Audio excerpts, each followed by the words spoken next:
y a une partie de l'être qui pèse non pas 12 mais 21 grammes, théoriquement parlant, mais la plupart du temps c'est très proche, qui se retire à l'intérieur comme si elle rejoignait la graine intérieure. Cette graine intérieure, elle est à peu près ici. C'est-à-dire, il y a un endroit particulier. Quand on ressent des douleurs morales violentes, c'est dans cet endroit que ça va. Et c'est insoutenable parce que ces douleurs prennent de la dimension et cet endroit-là souffre de cela. Donc, d'ailleurs, je rappelle que le soufre avec 2 F ou un F, ça a un sens un peu différent, mais en raccord. Le soufre, c'est un matériau qui, dans la nature, a plusieurs aspects, du jaune très pâle, voire blanchâtre, rosâtre, etc., au jaune presque rougeâtre. C'est surtout un matériau qui brûle, qui engendre de la chaleur, de la lumière, etc. Et donc, souffrir, c'est brûler, littéralement, pour les anciens. On revient au sujet. Donc, cette situation fait que si on ignore cela, on ne survivra pas. Nos prédécesseurs, ceux qui nous ont donné cela comme héritage, que ce soit les grandes pyramides en général ou le grillage sur la Terre dont l'élément principal semble être l'équateur penché, avec le nord géomagnétique en relation avec le travail solaire, si tout cela passe à la trappe, c'est-à-dire si je ne peux pas accomplir ce pourquoi je suis là, eh bien, tout le monde, malheureusement, à très peu de choses près, risque d'y perdre la vie, l'existence. Et cette deuxième vie, c'est celle qui va se réfugier au centre des choses. Donc, à cet endroit-là, qui est appelé le cœur. Je ne vais pas faire l'analyse de tout, mais c'est intéressant de savoir que le cœur, c'est corda en latin, cor, c'est-à-dire roc lu de droite à gauche. C'est-à-dire l'endroit le plus solide de l'être complet, c'est là. L'endroit le plus solide de l'être incomplet, c'est ou les dents ou une partie terminale de la colonne vertébrale. Bon, on ne va pas rentrer dans la physiologie, l'anatomie des anciens, parce que là, je vais me faire encore plus assassiner, j'aurai l'ordre des médecins sur la figure, et je l'ai déjà eu une fois, ça m'a suffi.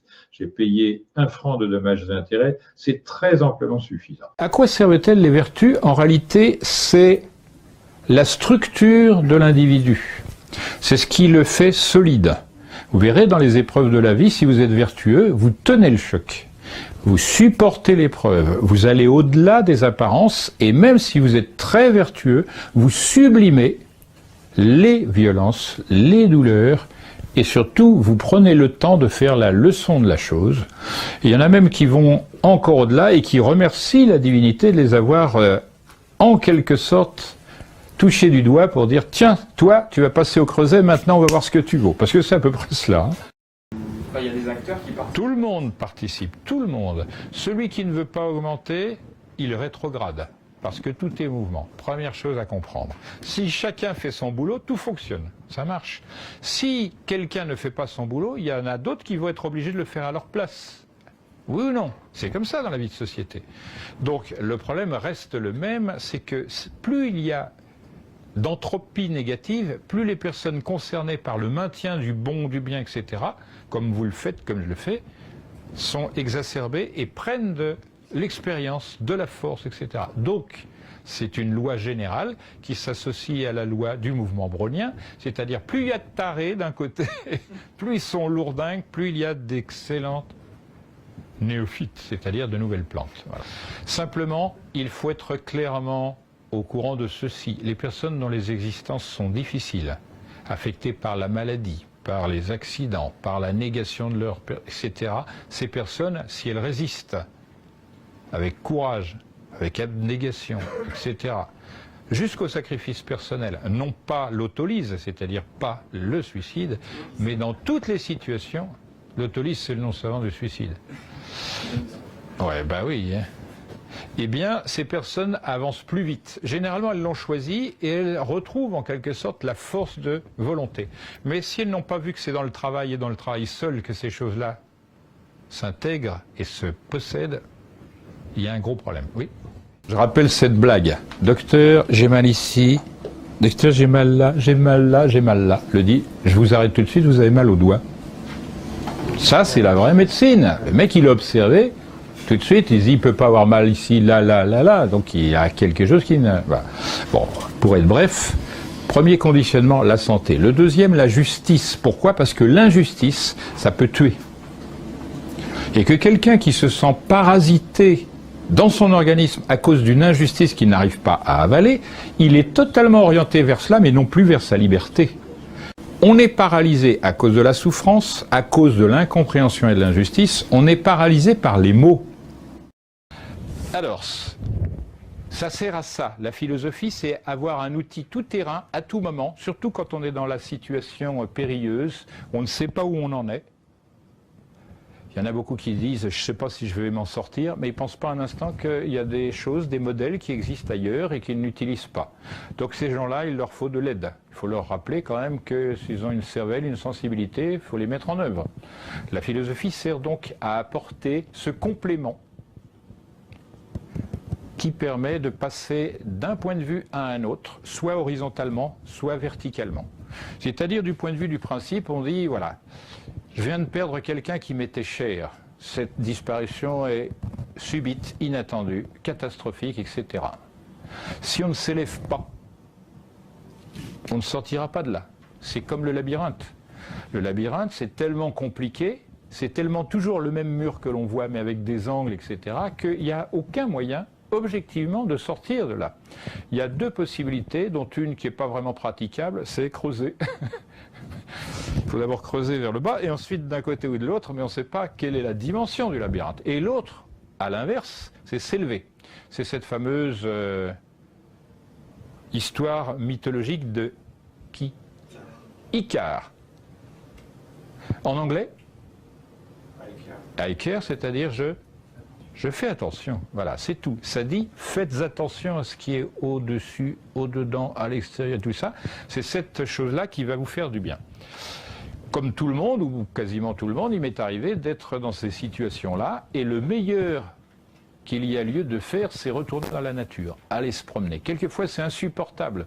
On voit le soleil qui brille, c'est comme une injure.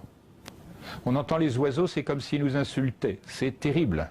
Mais il faut tenir minute après minute, heure après heure, jour après jour, semaine après semaine, jusqu'à avoir quelques années pour que les choses s'apaisent. Les anciens disaient « le temps est un grand médecin ». C'est vrai. Après, ça n'est qu'un souvenir, on se dit « j'ai survécu ». Et on se retrouve avec cette fameuse phrase d'un célèbre zozo allemand, Nietzsche. Qu'est-ce qu'il disait, Nietzsche, à propos des épreuves? « Ce qui ne te tue pas te rend plus fort ». Voilà. Il y a des thèmes astrologiques plus faciles à vivre que d'autres. Ceci dit, en même temps, les thèmes astrologiques trop faciles, par exemple avec plein de trigones, pour si certains qui nous écoutent connaissent un peu l'astrologie, donnent parfois des vies de clochards, parce que la vie est tellement facile qu'on se laisse porter et qu'il n'y a pas le dynamisme des tensions intérieures pour se bouger et construire. En même temps, quand il y a trop de choses, trop de tensions et pas assez de lieux de facilité, c'est vrai que la vie est parfois de souffrance, mais en même temps, ce sont des créateurs, ces gens-là, très souvent. Donc, parce que évidemment, le conflit est toujours l'aiguillon de la création. C'est toute l'ambivalence de la souffrance. Là encore, on est dans un système paradoxal. C'est-à-dire la souffrance peut être quelque chose qui inhibe, qui étouffe, qui emmène en dépression, qui emmène dans une sorte de no man's land d'obscurité. Mais la souffrance est aussi la condition sine qua non à l'éveil. Pas au sens évidemment judéo-chrétien où il faut porter la souffrance du monde sur ses épaules et patati et patata, mais au sens où j'étais très, très interrogé quand je lisais le premier livre d'Eckhart Tolle, Le pouvoir du moment présent. Il raconte dans son introduction qu'il était dépressif, allongé sur son lit, qu'il ne pouvait plus rien faire, etc. Et tout à coup, il y a une boule de feu qui s'ouvre dans son plexus solaire et il passe de l'autre côté, et il reçoit l'éveil. Autrement dit, comme si, dans certains cas, la souffrance était là pour produire suffisamment d'énergie la souffrance est une énergie qui est cristallisée, hein, était là pour produire suffisamment, à force de s'accumuler d'énergie dans le corps, pour permettre la transformation de la conscience. Donc je pense qu'il y a deux voies d'éveil. Il y a la voie du méditant qui est dans la pure conscience, qui est le lion de Némée en l'occurrence. Et donc en se regardant en face sans tricher, on dénoue tous ces masques. Mais il y a une autre voie, qui est la voie qui est plus un travail, non pas sur la conscience, mais un travail sur l'énergie. Et à un moment, cette énergie, c'est l'éveil de la Kundalini, hein, qui est une autre manière d'aller vers la conscience cosmique. Lorsque cette énergie est suffisamment dense, suffisamment concentrée, ben, elle peut faire comment dirais-je, une espèce de shift, comme ça a été le cas pour Eckhart Tolle. Donc la souffrance, dans son ambiguïté, a un rôle qui peut avoir un rôle inhibiteur, mais peut aussi avoir un rôle d'une profonde stimulation pour la transformation de la personne. Tout dépend comment on l'accueille en réalité. En tout cas, ce qui est étonnant, et j'ai effectivement pu remarquer ça de certaines personnes qui se trouvent, j'allais dire, embourbées. En tout cas, elles ont le sentiment, elles, d'être embourbées, d'être justement échouées sur la plage, d'être dans une situation dramatique pour elles, en tout cas, elles le vivent comme tel, et de les percevoir, moi, de l'extérieur, et d'avoir le sentiment qu'elles sont je dirais, un fil de cette transcendance, de pouvoir toucher quelque chose d'énorme en elles, qui pourrait les étonner tellement ce que je perçois d'elles est beau, magnifique, grand. Difficile de pouvoir vivre ça en même temps quand on le vit, justement. Et je pense que tout à chacun, là, et les auditeurs qui nous écoutent, nous traversons ces moments-là de difficulté quand on se rappelle peut-être nos examens, quand on était jeune, de peut-être se penser, de se dire jamais j'y arriverai, d'avoir la boule au ventre, ou de se faire des images, des films, comme on dit, pas possible parce qu'on est persuadé qu'on va échouer, qu'on va tomber dans le mur, et qu'on va jamais en revenir. Notre premier amour, la première souffrance, du déchirement peut-être, de tout ce que cela peut évoquer, de voir ce que l'on est aujourd'hui en tant que à l'âge que l'on a ou l'expérience que l'on a, et de dire bah ouais, je l'ai traversé. Oui, en t'écoutant, ce qui me vient aussi, c'est que la souffrance est une formidable école de liberté, ou de libération, pour être précis. C'est-à-dire une rupture affective douloureuse, par exemple, c'est aussi quelque chose, lorsqu'après elle est comprise, métabolisée, intégrée, c'est quelque chose qui nous libère des systèmes de projection que l'on peut faire sur l'autre, par exemple.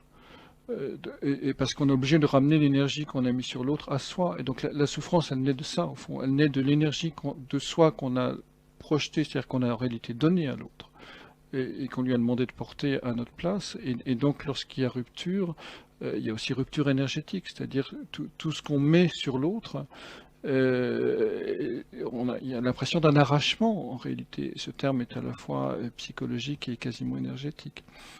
Et donc, le fait de vivre ça permet de prendre conscience de ce mécanisme.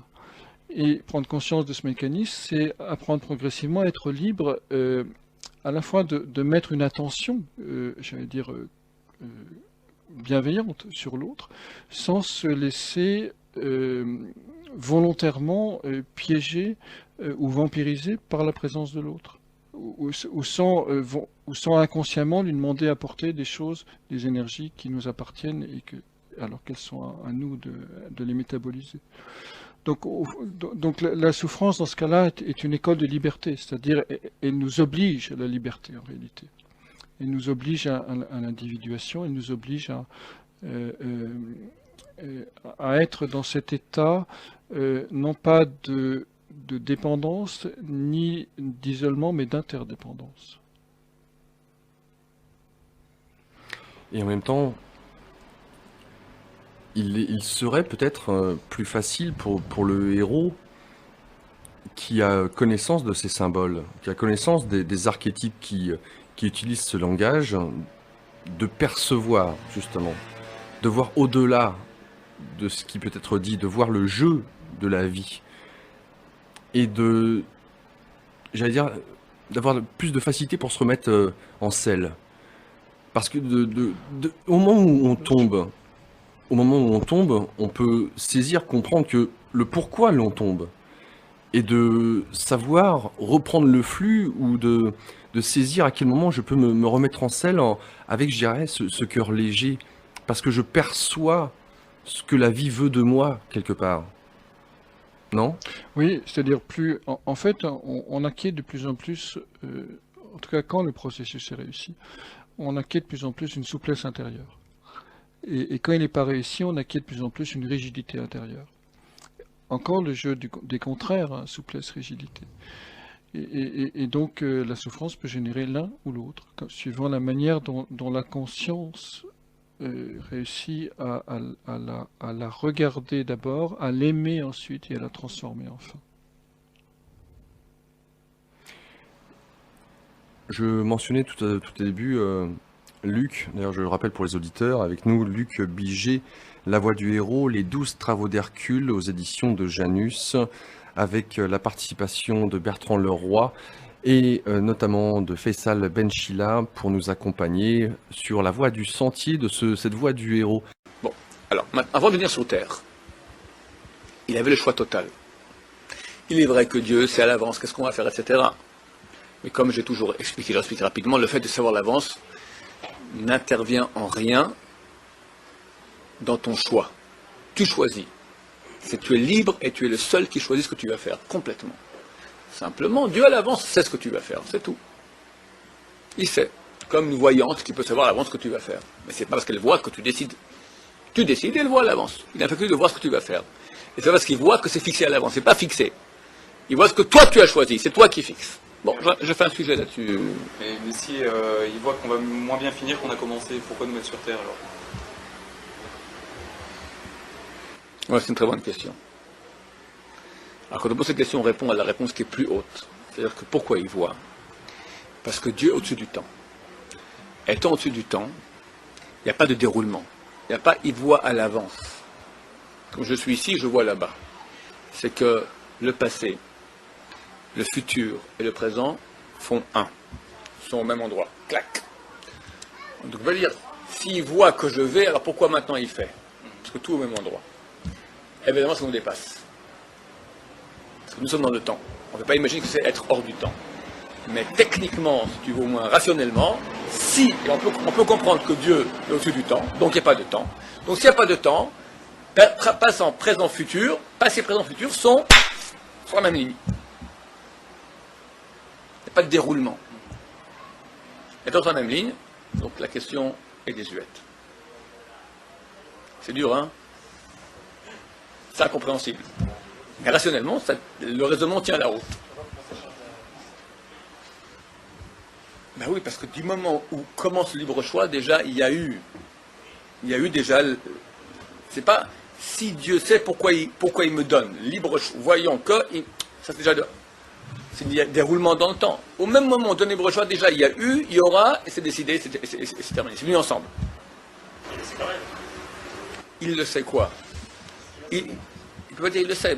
Non, il n'y a pas il va. Il le sait maintenant, c'est dans le passé, ce qui va se passer dans le futur. Il le sait, tu as déjà fait l'acte. Lorsque Dieu crée l'homme, et lorsque Dieu amène Mashiach, c'est le même moment. C'est le même moment, vu qu'il n'y a pas de temps. C'est inimaginable, mais rationnellement, on peut comprendre qu'il n'y a pas de temps, donc tout est simultané. Si tout est simultané, il n'y a plus la question n'existe plus.